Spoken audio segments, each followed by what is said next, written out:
Question 25 says, extract B, line 1 states that in recent years food prices have risen faster than incomes. Explain two possible reasons other than a change in income for the rise in the price of food over the period shown. In extract B, we see that down here, food prices have been rising for a number of reasons, including climate change and population growth. That would be the two strongest arguments that I would go with, start off with. So we'll go through a population growth first.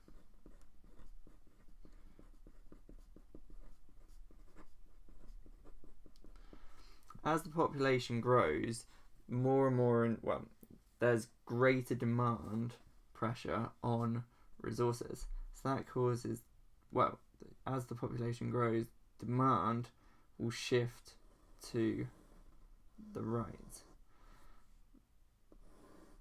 Just represent that by this. So the demand curve shifts outwards. We'll denote this as D1 and D2. We've got price here and Q here.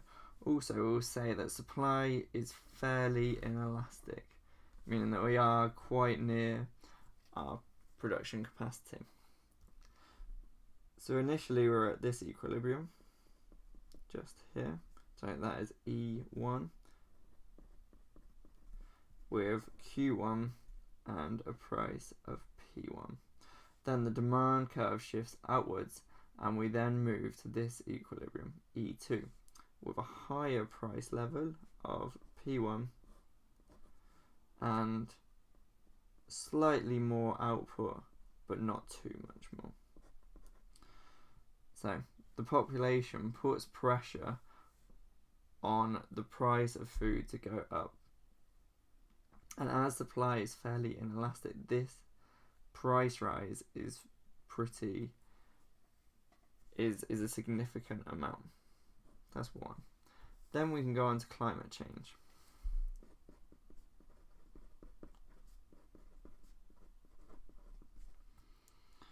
We'll suppose now that we're looking at the short run of food. So in the short run, food will be perfectly inelastic. And we'll denote this as S. This will be when we have an OK production period. So I'll just put S OK. If we have a bad harvest, then we'll have S bad. And if we have a good harvest, we'll put S good. Also, I'll just label these price and quantity. And I'll just place our demand curve on. So if we have a good harvest, we're on this supply curve. If we have an okay harvest, we're on this supply curve. And if we have a bad one, we're on this supply curve. Climate change has increased the likelihood of us having extreme events such as flooding, hurricanes, tornadoes, and various ones like that. Also, it has increased the chance of us having droughts. If there's a drought, then the crops that we harvest will not have enough water to grow.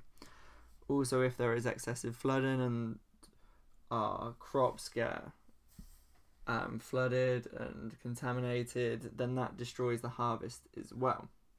So that would mean rather than us having an okay harvest, we actually move to a bad harvest.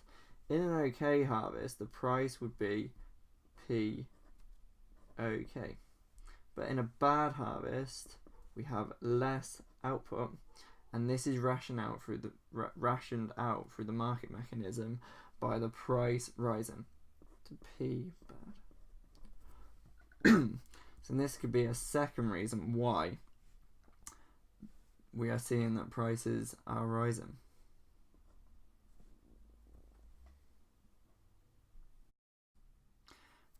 Another way we could look at climate change effects on supply and demand would be to look at the increased costs caused by climate change. As there are now becoming more and more droughts, there are seeds that are more drought resistant. These are more expensive for suppliers. So we have the increase in cost. Also, as there are more drones, it may increase the cost of like water in the plants. So you have to water them more and more and more and more regularly, and you have to fertilize them more, give them more nutritious chemicals and stuff like that. So that increases the cost again.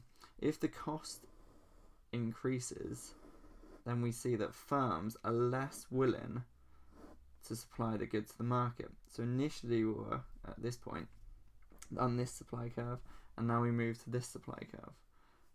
We'll add demand on as well with price and quantity. So as the cost for farmers increases, that means that the price in the market also increases. Initially, that's a little bit low.